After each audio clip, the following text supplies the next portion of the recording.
Hey guys, Melissa here. Welcome to my channel. So in this video, I want to create an 8-strand square braid similar to this one. This was my first try at it, and I want to make that with wire. So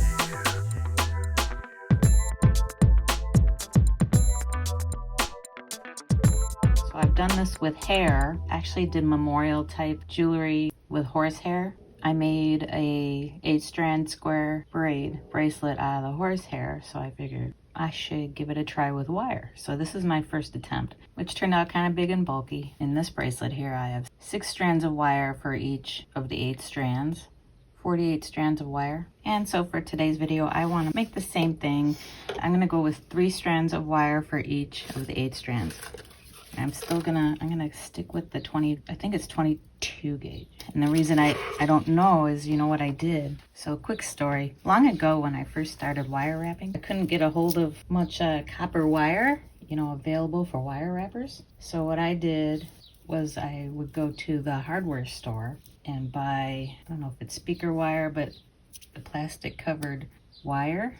Some came in nice, large, solid gauge, but some of these wires came with multiple wires inside. I stripped this wire.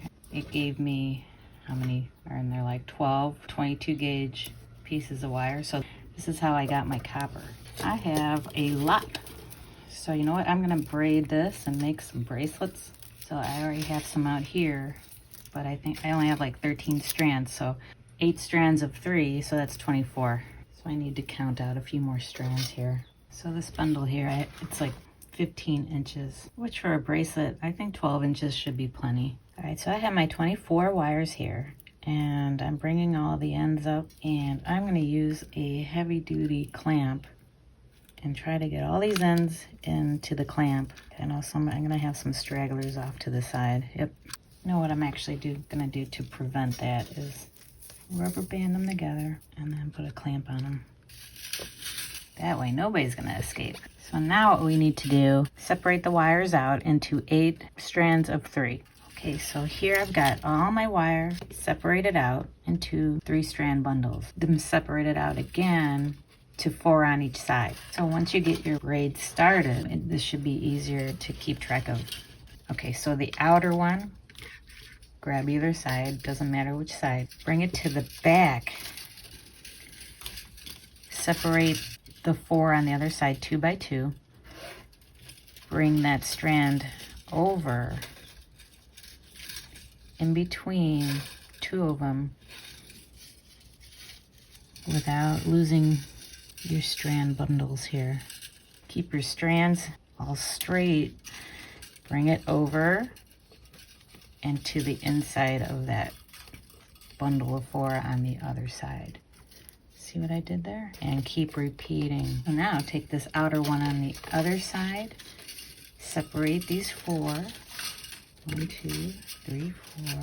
Your wires are gonna get tangled up just like hair does. Bring it behind,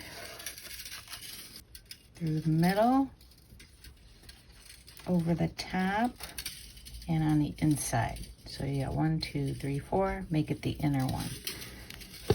Okay. And you just keep going back and forth, all the while trying to keep your bundles organized. Okay, just keep repeating the pattern. Bring it behind, in between, up and over,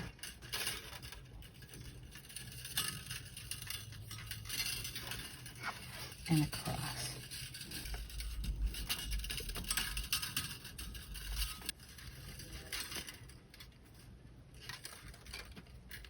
Okay, keeping everybody straight. And then once you get all your strands through the braid at least once, it'll be easier to keep your bundles separated. So this one goes behind and in between, up and over, and alongside. The hardest part is just starting it out, but once you start getting it going here, you can tighten it up and keep your wires neat. Start paying attention to your wires and keep them nice and neat and next to each other. So next we got this outer bundle on this side. Bring it behind and lay it neatly on top there. And just like hair, your wires are going to want to tangle up.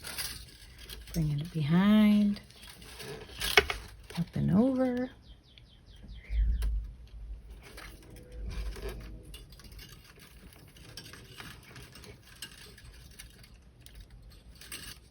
And of course, the farther down the line you get, it'll get much easier.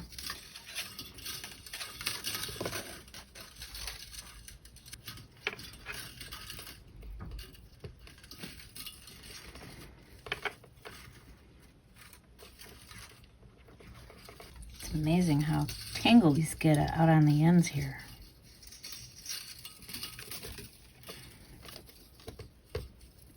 But I promise you it gets easier the farther down you go.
See how it's taking on that square shape? So you're just gonna keep weaving that pattern until you get to the end. So I'm gonna skip ahead and weave the rest of my braid here. All right, so here's my braid. Ended up getting this far. I cut them down to about 12 inches, so they are easier to work with. And this is what the braid looks like. It's pretty much a square, but some tips while you're braiding is to keep it nice and tight while you're braiding and stuff, just like you would hair. Keep your strands, you know, nice and tight and neat. And also a big tip is to not get distracted and to pay attention to what you're doing. From experience, if my mind starts to wander and I'm not paying attention and I lose the pattern, for me it's pretty much impossible to backtrack, get it going in the right track. So you might be able to, but I can't. I usually have to start over. Especially I'm thinking back to when I was braiding the horsehair. I don't know how many times I had to start over because I lost my train of thought and I screwed up the pattern somehow, and then I had to start over. But with this braid, I noticed I wasn't keeping my individual bundles of 3 separated. It's like I would grab an extra wire from another bundle and bring that over, so I caught myself a few times there. Yeah, so just be careful while you're braiding and pay attention. It is really easy to screw up. So anyway, I'm going to take my rubber band off the end here. Let's turn this into a bracelet. So on this end, I think I'm going to cut it around in this area.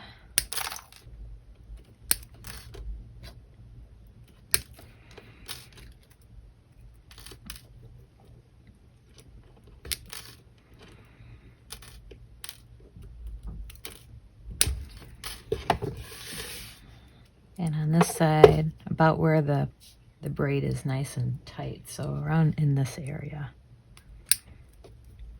which I think I measured it at about 6 inches.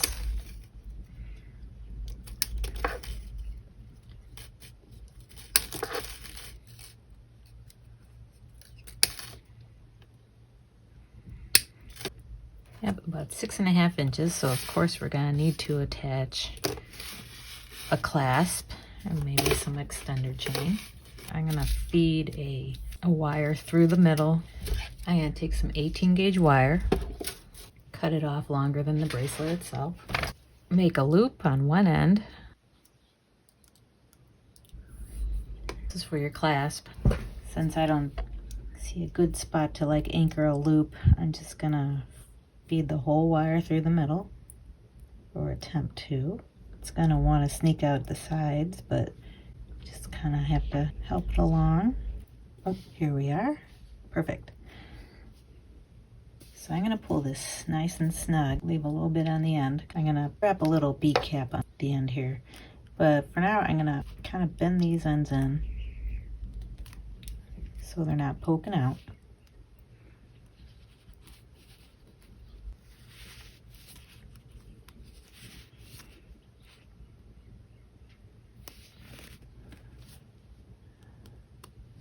Bit by bit. Do the same thing on this side. I have the windows open. It's getting kind of windy outside. This little guy down here. Just try to tuck them in as best you can. Bend this guy at a 90-degree angle and make a loop on this side. Nice wrapped loop. Okay, so I want to take some more 18 gauge wire and cover up these ugly ends here.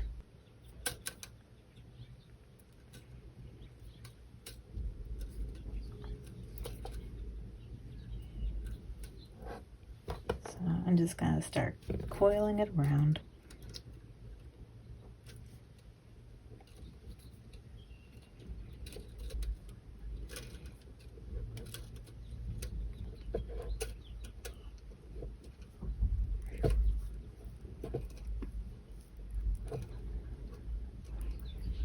Coil it right around this loop. Coiled that end right through the middle here. Smooshed it down.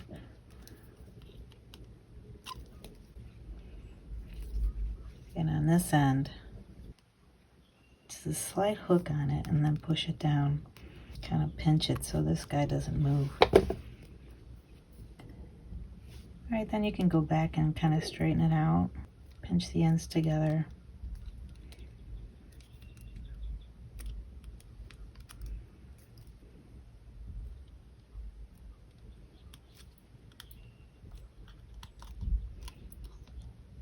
And do the same thing to the other side.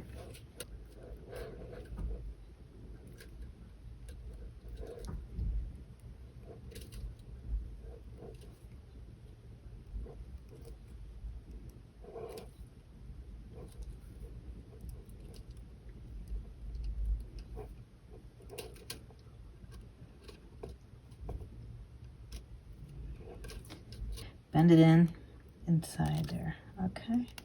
And then we'll finish off this end. Kind of bend it inward and pinch it.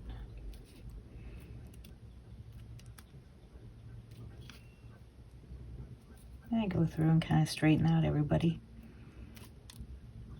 Now I want to start shaping it into a bracelet.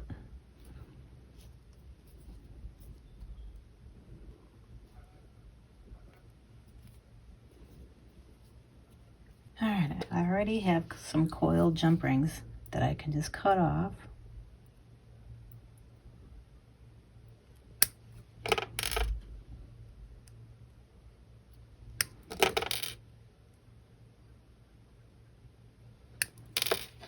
I always look to see if I have coils laying around.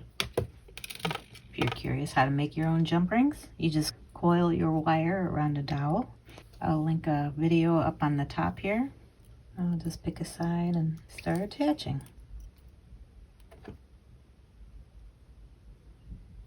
Okay, got 3 jump rings on. Now I want to make a clasp really quick and we'll be all done. Oh, besides oxidizing, of course. Okay, for this bracelet, I want to make a little swan clasp. I want to make a fairly decent size, kind of a double loop on the one side.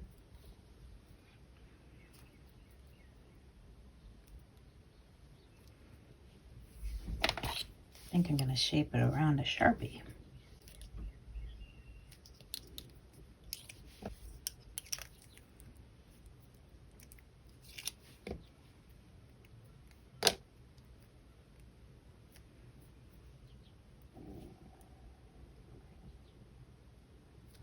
Cut it around there, and then for the very end, I just want to put a little loopy as well.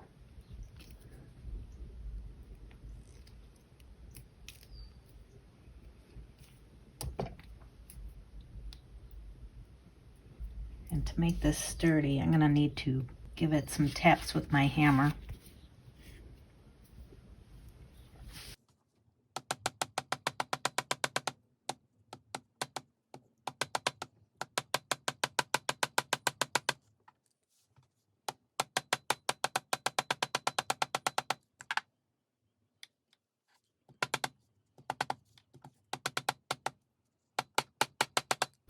That should be good enough. Now it's nice and sturdy.